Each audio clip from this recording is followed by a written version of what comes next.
एक तरफ Donald Trump ने ईरान के सामने कंप्लीट सरेंडर यहां पर कर दिया है। डोनाल्ड ट्रंप गिड़गिड़ा रहा है एंड सेटलमेंट की बातें कर रहे हैं, एंड ऑफ वॉर की बातें करी जा रही हैं। एंड दूसरी तरफ हमारे मोदी जी जो कि इंडिया के प्राइम मिनिस्टर हैं, ये डोनाल्ड ट्रंप के सामने सरेंडर करके बैठे हुए हैं। अमेरिका ने इंडिया के 3 वेसल्स के ऊपर अटैक कर दिया है एंड 3 सेलर्स की इसमें जान जा चुकी है। लेकिन इस पूरी न्यूज के ऊपर मोदी जी और गोदी मीडिया कंप्लीटली साइलेंस में यहां पर बैठे हुए, कंप्लीट सरेंडर करते हुए नजर आ रहे हैं। अब खैर बात करेंगे आगे चल के ट्रंप के सरेंडर एंड मोदी के सरेंडर के बारे में, एंड साथ ही कॉकरोच जनता पार्टी के पूरे प्रोटेस्ट के बारे में बात करेंगे, एंड ऑल्सो किस तरीके से बीजेपी के चंटू बंटू कॉकरोच जनता पार्टी के प्रोटेस्ट को यहां पर बदनाम करने की कोशिशें कर रहे हैं, सब आपको दिखाऊंगा। लेकिन सबसे पहले शुरुआत करना चाहता हूं अंजना ओम कश्यप के साथ, क्योंकि देश में डंका बजने के बाद अब इनका इंटरनेशनल डंका बजना शुरू हो चुका है। कल ही रात को ईरान ने अंजना ओम कश्यप का डंका यहां पर बजा के रख दिया। अंजना ओम कश्यप ने एक शो बनाया था जिसमें बता रही थी कि ईरान के लोग ईएमआई पर रोटी खा रहे हैं। अबे इंडिया के लोगों की बात कर लो, कब बात करोगे?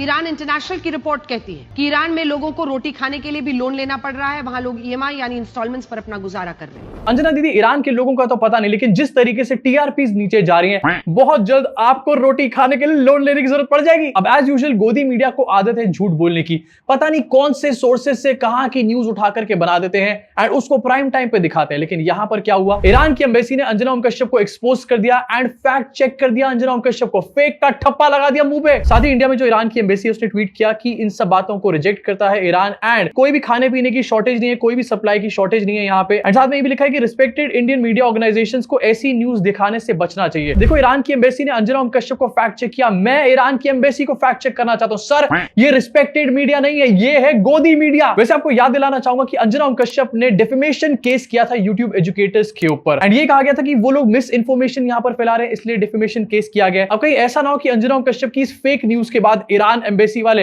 अंजना ओम कश्यप के ऊपर डिफेमेशन केस कर दे, काफी बुरा हो जाएगा यहाँ पे। अब देखो, अंजना ओम कश्यप ईरान में रोटी ईएमआई पे खा रहे हैं, इसके बारे में बात कर रही है, लेकिन एक बार भी जो इंडियन वेसल्स हिट हुए हैं इसके बारे में बात नहीं करी जा रही। अंजना ओम कश्यप यहाँ पर बॉदर्ड है ईरानियन से कि ईरानियंस ईएमआई पे रोटी खा रहे हैं। एटलीस्ट ईरानियन सरेंडर तो नहीं कर रहे मोदी जी की तरह, एंड सरेंडर भी किसके सामने, जो ऑलरेडी ईरान के सामने सरेंडर कर चुका है। डोनाल्ड ट्रंप का रिसेंटली स्टेटमेंट निकल कर आया एंड गिड़गिड़ा रहे हैं डोनाल्ड ट्रंप यहाँ पर, सेटलमेंट की भीख मांग रहे हैं। ये कह रहे हैं कि सेटलमेंट होने वाला है एंड इस वजह से फ्यूचर स्ट्राइक्स जो वो करने वाले थे ईरान के ऊपर उसको कैंसिल कर दिया गया है। इन शॉर्ट, डोनाल्ड ट्रंप जो कि अमेरिका का प्रेसिडेंट है, एक्चुअली में एक फट्टू है, वो फट्टू। अब डोनाल्ड ट्रंप ने यहां पर वॉर एंड करने की बात करी एंड सेटलमेंट की बात करी, लेकिन तेहरान की तरफ से कहा जा रहा है कि अभी कुछ भी फाइनलाइज नहीं किया गया सेटलमेंट। अबे हट यहां से। बट कितना ही कंफ्यूज हो सकता है डोनाल्ड ट्रंप। अभी कुछ ही टाइम पहले इसने ईरान के ऊपर एक बहुत बड़ी स्ट्राइक्स करी थी, 49 टोमाहॉक मिसाइल्स इसने ईरान के ऊपर दागी थी, एंड अब ये कह रहा है कि हम तो वॉर खत्म कर चुके हैं, पीस डील होने वाली है यहाँ पर। अबे बुड्ढे, अगर पीस डील होने वाली थी तो 2 दिन पहले 50 मिसाइल क्यों दागे यहाँ पे? अब ईरान के ऊपर तो स्ट्राइक्स करी गई थी, लेकिन उसके साथ यहाँ पर इंडियन वेसल्स के ऊपर भी स्ट्राइक्स करी गई थी, एंड यूएस की नेवी ने 3 इंडियन वेसल्स के ऊपर स्ट्राइक करी है। 1-2 नहीं बल्कि 3 वेसल्स के ऊपर स्ट्राइक करी गई है। ये किसी और देश का नहीं बल्कि इंडिया का एक शिप है, और ये कोई और कंट्री नहीं बल्कि अमेरिका स्ट्राइक यहां पर कर रही है। ये कैसा फ्रेंड है मोदी जी का, जो मोदी जी के अपने लोगों के ऊपर स्ट्राइक्स कर रहा है यहां पर, एंड बकायदा उसकी वीडियोस भी जारी करी जा रही हैं, जो आगे दिखाने वाला हूं आपको। अब ये जो 3 वेसल्स के ऊपर स्ट्राइक्स करी गई, काफी सारे सेलर्स थे इनके ऊपर, लेकिन इनमें से 3 सेलर्स की यहां पर जान गई है, बाकियों को यहां पर रेस्क्यू कर लिया गया। पहली स्ट्राइक यहां पर करी गई जून 8 को, दूसरी स्ट्राइक करी गई जून 9 को, एंड तीसरी स्ट्राइक जून 11 यानी कल के दिन करी गई। पता है मोदी जी इस टाइम पर क्या कर रहे थे? डोनाल्ड ट्रंप को थैंक यू बोल रहे थे, क्योंकि डोनाल्ड ट्रंप ने मोदी जी को कांग्रेचुलेट किया था, लॉन्गेस्ट सर्विंग पीएम। एक तरफ डोनाल्ड ट्रंप की नेवी हमारे सिटीजंस के ऊपर स्ट्राइक यहां पर कर रही है, एंड मोदी जी उसको थैंक यू बोल रहे हैं। चल क्या रहा है भाई यहाँ पे? ऑल्सो 3 वेसल्स के ऊपर स्ट्राइक करी गई है, छोटी बात नहीं है। मोदी जी क्या कहते थे अभी आपको दिखाऊंगा, लेकिन इंडिया का रिस्पॉन्स इसके ऊपर क्या है ये देख लो। Yes, on that also we gave an update. You were not there.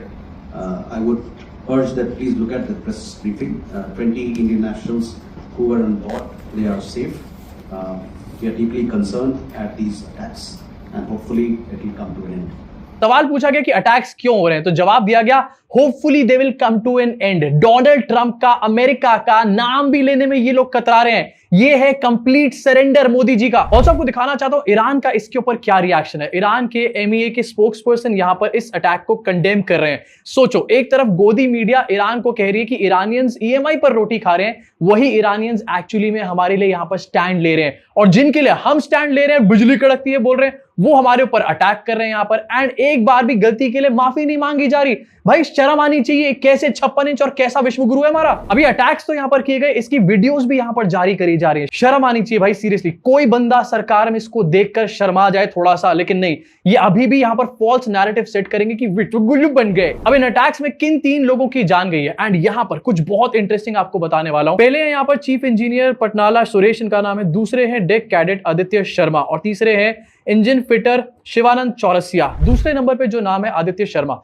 उनकी फोटोज आपको यहां पर दिखाना चाहता हूं। यंग लड़का, बिल्कुल यंग लड़का, एंड यूएस के अटैक में उसकी यहां पर जान चली जाती है। क्या कर रहा था? सिंपल से अपनी ड्यूटी यहां पर कर रहा था। आदित्य शर्मा ने लास्ट कॉल अपनी फैमिली को करी, एंड ये बताया कि we got 2 warnings from US navy. And अब आपको दिखाना चाहता हूं सबसे इंपॉर्टेंट चीज, आदित्य शर्मा के फादर। ये दिखाने से पहले मैं बताना चाहता हूं, मैं किसी की मजाक यहां पर नहीं उड़ा रहा, लेकिन आपको दिखाना चाह रहा हूं कि हमारे देश के अंदर क्या चल रहा है आखिरकार। आदित्य शर्मा के फादर हैं राजेश शर्मा, एंड इनकी काफी वीडियोस भी आपको इस टाइम पर देखने को मिल रही होंगी। इनके पुराने ट्वीट्स आपको दिखाना चाहता हूं। राहुल गांधी, प्रियंका गांधी की फोटो पे, even animals won't smooch their blood relatives like that. ये आदित्य शर्मा के फादर का 2 साल पुराना ट्वीट है। शर्म आनी चाहिए ऐसे बाप को। इनफैक्ट एक और ट्वीट आपको दिखाना चाहता हूं। आदित्य के लिए बुरा लग रहा है यार मुझे यहाँ पे। I will love to celebrate Eid with every Muslim women whom using burqa hijab strictly, but when these Muslim women join me for Eid celebration, they must throw their hijab and burqa and then celebration start with dance and love for all। पूरी रात तक आनंद, चांद छुपने तक। ये बातें मुझे यहाँ पर पढ़ने में भी शर्म आ रही है, क्योंकि मेरी फैमिली इसको देख रही होगी, आप लोग भी इसको देख रहे हो, आपके सामने में भी ये बातें बोलने में शर्म आ रही है, लेकिन एक अधेड़ उम्र के आदमी को ये ट्वीट करने में शर्म नहीं आई। सच में आदित्य के लिए बुरा लग रहा है यार। ऑल्सो आगे बढ़ के दिखाना चाहता हूं, कांग्रेस ने इस अटैक को कंडेम किया है, लेकिन मोदी जी आवाज नहीं आ रही। मोदी जी कहां हो? मोदी जी कहीं दिखाई नहीं दे रहे भाई, कोई रिएक्शन नहीं निकल कर आ रहा। एंड क्योंकि कोई रिएक्शन निकल कर नहीं आ रहा, और थैंक यू ट्रम्प को और बोला जा रहा है, लोग मोदी जी को सोशल मीडिया पे धृतराष्ट्र बोल रहे हैं। एस जयशंकर के लिए लिख रहे हैं, single handedly destroyed India's foreign policies. वैसे आज तो मोदी जी इस बात पे पूरी तरीके से साइलेंट है, लेकिन अगर कांग्रेस होती तो मोदी जी साइलेंट रहते क्या? 2014 का ट्वीट है, Italian marines mercilessly killed our fisherman, if madam is so patriotic can she tell us in which jail are the marines lodged in. 2014 की एक घटना, उसके ऊपर मोदी जी का रिएक्शन आया था काफी ज्यादा, लेकिन आज रिएक्शन पता नहीं कहां है। तो अब मोदी तो साइलेंट है ही है, गोदी भी पूरी तरीके से साइलेंट है। और अगर बाय चांस इसके बारे में लिख भी रहे हैं तो ना ही डोनाल्ड ट्रंप ना ही अमेरिका कुछ भी यहां पर जिक्र नहीं कर रहे, डरे पड़े अंदर से। एक नाजायज ब्लॉकेट ने भारतीय नाविकों की जान ली, अमेरिका से युद्ध खत्म नहीं किया जाता तो शुरू क्यों करते हैं। इतनी सारी कहानी तो लिख दी, एक नाजायज ब्लॉकेट, लेकिन डोनाल्ड ट्रंप का नाम एक बार भी यहां पर नहीं लिया जा रहा। एंड मोदी जी वो तो पता नहीं कहां गायब। अब ये लोग डोनाल्ड ट्रंप का नाम नहीं ले रहे, लेकिन डोनाल्ड ट्रंप सिर्फ इतना ही नहीं कर रहा। एक और आपको अपडेट दिखाना चाहता हूं, डोनाल्ड ट्रंप ने आसिम मुनीर की जमकर के यहां पर तारीफ करी है। एक तरफ इंडिया के 3 वेसल्स के ऊपर अटैक, दूसरी तरफ आसिम मुनीर की जमकर के तारीफ। ये कैसा दोस्त है। इसी के साथ कॉकरोच जनता पार्टी का पुणे प्रोटेस्ट, ये लोग कह रहे थे कि कॉकरोच जनता पार्टी का पुणे प्रोटेस्ट तो फेल हो जाएगा। दिल्ली में तो आ ही जाते, पुणे में नहीं आएंगे। गेस स्पॉट, पुणे में भी लोग आ गए।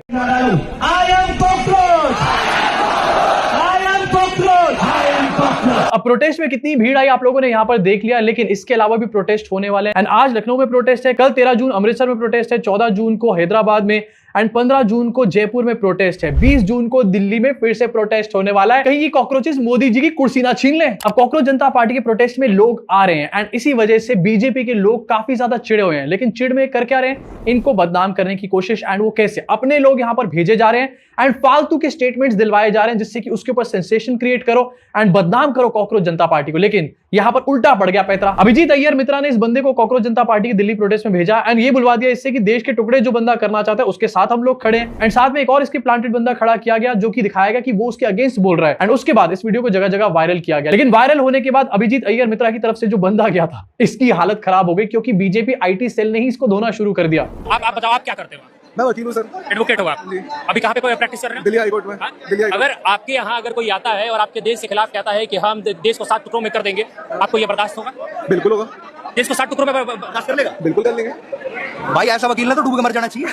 हमारा 7 टुकड़े देश की। भाई एक बात बता दे रहा हूँ। अब सोचो, ये बात तो खुल करके सामने आ गई, लेकिन ऐसे कितने लोग होंगे जो इन्होंने भेजे होंगे कॉकरोच जनता पार्टी। एंड कैसे खुली ये बात? अभिजीत अय्यर मित्रा ने ही इस बात को कन्फेस कर दिया। यहां पर अपने चैट के स्क्रीनशॉट यहां पर डाले और ये लिखकर बताया कि ये जो बंदा था मयंक, ये मेरा ही बच्चा है यार, मैंने ही इसको भेजा था कॉकरोच जनता पार्टी के प्रोटेस्ट में सच्चाई जानने के लिए। इसको प्लीज यहां पर ट्रोल ना किया जाए। एंड अलग अलग पोस्ट पे, जो कि बीजेपी आईटी सेल वालों ने करी थी, उसके नीचे कमेंट कर रहा है अभिजीत अय्यर मित्रा कि ये मेरा बंदा है, वीडियो को डिलीट कर दो। भीख मांग रहा है, क्यों किया था ऐसा काम? बट इस कन्फेशन से हमारे को क्या समझ में आता है? इस कन्फेशन से हमारे को ये समझ में आता है कि सीजेपी का जो प्रोटेस्ट है वो ऑर्गेनिक है। लोग जो वहां पर आ रहे हैं वो नॉर्मल लोग हैं, एंड लोग जो यहां पर धर्मेंद्र प्रधान के इस्तीफे की मांग कर रहे हैं वो एक्चुअली में दिल से उस चीज की मांग कर रहे हैं। कोई पॉलिटिकली मोटिवेटेड ये पूरा प्रोटेस्ट नहीं है। एंड ये न्यूज किसी भी अपोजिशन के कहीं पर भी जीतने से ज्यादा खतरनाक न्यूज है